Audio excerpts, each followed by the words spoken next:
ଏ ହେଉଛି ବନବାସ ସମୟର କଥା। ମହାନ ଦିଗ୍ବିଜୟୀ ସମ୍ରାଟ ପଣ୍ଡୁଙ୍କ 5 ତେଜସ୍ୱୀ ପୁତ୍ର ଯୁଧିଷ୍ଠିର, ଭୀମ, ଅର୍ଜୁନ, ନକୁଳ, ସହଦେବ ଓ ତାଙ୍କ ସାଥେ ସ୍ୱୟଂବରୁ ଜିତି ଆଣିଥିବା ଅପୂର୍ବ ସୁନ୍ଦରୀ ମହାନ ସତୀ ଦ୍ରୌପଦୀ। ସମୟ ମଧ୍ୟାହ୍ନ।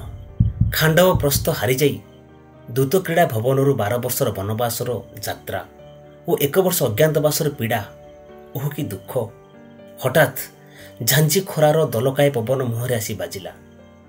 ଏ ନିଆଲଗା ଶୋଷ, ପାଟି ଅଠା ଅଠା, ବେକ ତଳଟା ଯେମିତି ଜଳିଯିବ।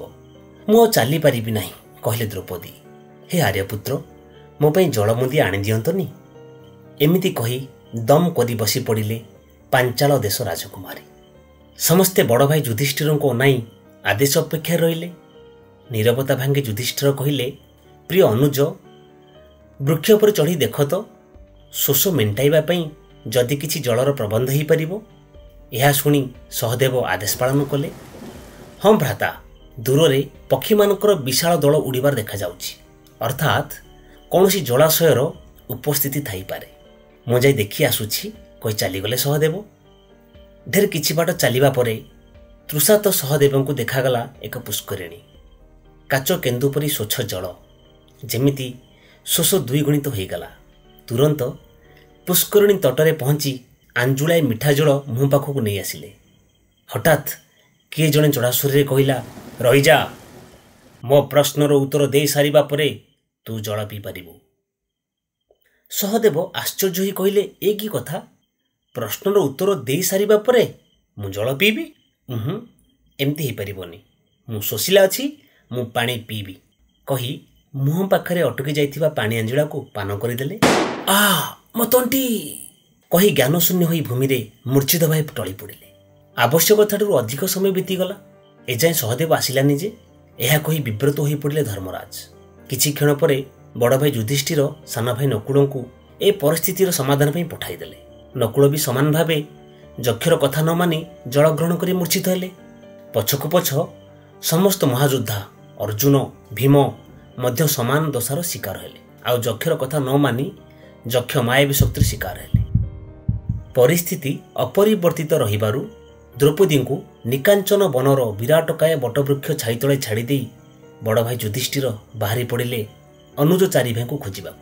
ମନରେ ପ୍ରକମ୍ପ, ଅଜଣା ଭୟରେ ଦେହ ଶୀତେଇ ଯାଉଛି। ମନରେ ନାନା କଥା ଉଙ୍କି ମାରୁଛି। ମୋର ମହାନ ଶକ୍ତିଶାଳୀ ଚାରି ଭାଇ ଗଲେ କୁଆଡ଼େ? ଏ କ'ଣ ସମସ୍ତେ ଏହି ସରୋବର ତଟରେ ଏମିତି ମୃତ୍ୟୁବତ ପଡ଼ିଛନ୍ତି? କ'ଣ ଏହି ସରୋବରର ଜଳ ବିଷାକ୍ତ କି? ନା କିଏ ହତ୍ୟା କରିଛି ମୋ ଭାଇମାନଙ୍କୁ? ଶରୀରରେ ତ କ୍ଷତ ଚିହ୍ନ ନାହିଁ, ବିଷର ଲକ୍ଷଣ ବି ନାହିଁ। ତା ମାନେ ଏ ପୁଷ୍କରିଣୀରେ କିଛି ରହସ୍ୟ ଅଛି ନିଶ୍ଚିନ୍ତ। ଏହା କହି ପୁଷ୍କରିଣୀ ଭିତରେ ପାଦ ଦେଲେ ଧର୍ମରାଜ ଯୁଧିଷ୍ଠିର। ସମାନ ଭାବେ ଯକ୍ଷ ପ୍ରକଟ ହୋଇ କହିଲେ, ହେ ପାଣ୍ଡୁପୁତ୍ର, ମୁଁ ଏ ପୁଷ୍କରିଣୀର ଅଧିକାରୀ। ତୁମ ଚାରି ଭାଇ ମୋ କଥାକୁ ଅବଜ୍ଞା କଲେ। ମୋ ପ୍ରଶ୍ନର ଉତ୍ତର ନ ଦେଇ ଜଳ ଗ୍ରହଣ କରିବାରୁ ମୁଁ ତାଙ୍କୁ ଦଣ୍ଡିତ କଲି। ତୁମେ ଯଦି ମୋ ପ୍ରଶ୍ନର ସଠିକ୍ ଉତ୍ତର ଦେଇପାରିବ, ଜଳପାନ ସହିତ ନିଜ ସାଥେ ଆବଶ୍ୟକ ଜଳ ମଧ୍ୟ ନେଇଯାଇପାରିବ। ନମ୍ର ଭାବରେ ଯୁଧିଷ୍ଠିର କହିଲେ, ଆଜ୍ଞା ମହାଶୟ, ମୁଁ ଉତ୍ତର ଦେବାକୁ ଚେଷ୍ଟା କରିବି। ଏମିତି କହି ପ୍ରଶ୍ନକୁ ଅପେକ୍ଷା କଲେ। ଯକ୍ଷର ପ୍ରଥମ ପ୍ରଶ୍ନ, ପୃଥିବୀ ଠାରୁ ଭାରି କିଏ? ମାତା, ମାତା ହିଁ ସବୁଠାରୁ ଅଧିକ ଭାରି। ଆକାଶ ଠାରୁ ଉଚ୍ଚା କିଏ? ପିତା, ପିତା ହିଁ ସବୁଠୁ ଅଧିକ ଉଚ୍ଚା। ପବନଠୁ ଅଧିକ ତୀବ୍ର ଗତି କାହାର? ମନ, ମନ ହିଁ ଅଧିକ ତୀବ୍ର, ଅଧିକ ଚଞ୍ଚଳ। ସଂଖ୍ୟାଠାରୁ ଅଧିକ କ'ଣ? ଚିନ୍ତା, ଚିନ୍ତା ହିଁ ସଂଖ୍ୟାଠାରୁ ବି ଅଧିକ। ମୃତ୍ୟୁ ନିକଟରେ ଥିଲାବେଳେ ମନୁଷ୍ୟର ବନ୍ଧୁ କିଏ? ଦାନ। ମୃତ୍ୟୁ ପୂର୍ବରୁ ଦାନ କରିବା ଉଚିତ। ମୃତ୍ୟୁ ପୂର୍ବରୁ ଦାନ କରିଦେଲେ ସବୁ ସମସ୍ୟାର ସମାଧାନ ହେଇଯାଏ। ତୁମେ ମହାନ ହେଇଯାଅ। ମୃତ୍ୟୁ ପୂର୍ବରୁ ଦାନ ନ କଲେ ତୁମ ଅଧିକୃତ ସମ୍ପତ୍ତି ବା ଜମିକୁ ନେଇ ଦ୍ୱନ୍ଦ୍ୱ ଉପୁଜେ, ସଂସାରରେ ବିଘ୍ନ ଘଟେ। ଧର୍ମ, ସଫଳତା, ସ୍ୱର୍ଗ ଓ ସୁଖର ମୁଖ୍ୟ ସ୍ଥାନ କ'ଣ? ଧର୍ମର ମୁଖ୍ୟ ସ୍ଥାନ ସଚେତନତା। ସଚେତନ ରହିଲେ ଧର୍ମକୁ ପାଇହେବ। ସଫଳତାର ମୁଖ୍ୟ ସ୍ଥାନ ଦାନ ଅଟେ। ଏହି ସମାଜରୁ ଆମେ ସଫଳ ହେଇଥାଉ, ତେଣୁ ଆମେ ସମାଜକୁ ଦାନ କରିଦେବା ଉଚିତ। ସ୍ୱର୍ଗର ମୁଖ୍ୟ ସ୍ଥାନ ସତ୍ୟ ଅଟେ। ଯେଉଁଠି ସତ୍ୟ ଅଛି ସେଠି ସ୍ୱର୍ଗ ସୁଖ ମଧ୍ୟ ଅଛି। ସୁଖର ମୁଖ୍ୟ ସ୍ଥାନ ଶୁଦ୍ଧତା ଅଟେ। जोटी परिष्कार परिच्छन्नता शुद्धता आत्मीयता अच्छी सेठी सुख अच्छी। मनुष्यर आत्मा किए? पुत्र। पुत्र होची मनुष्यर आत्मा। गोटे मनुष्यर पिंडर कारण पुत्र ही थाए। गोटे मनुष्यर भविष्यत पीढ़ी पुत्र ही थाए। तेणु पुत्र ही मनुष्य आत्मा अटे। जगत को केउं वस्तु घोड़े रखिछि? अज्ञान। अज्ञान ही जगत को घोड़े रखिछि। प्रतिटी कोण अनुकोण रे अज्ञानता वास करुछि। आलस्य कौन? धर्म न करिबा आलस्य अटे। सुखी किए? जे ऋणी नुहे से ही सुखी अटे। जे ऋण करिछि से सुखरे केमिति रहि परिबो? प्रकृत स्नान कौन?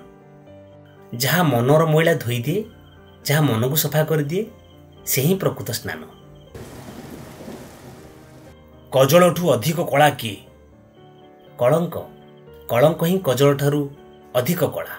कजल तो किछि घंटा पर लिभि जाए, हेले कलंक जीवन शेष समय पर्यंत रहे, तथा मृत्यु परे मध्य कलंक रहे।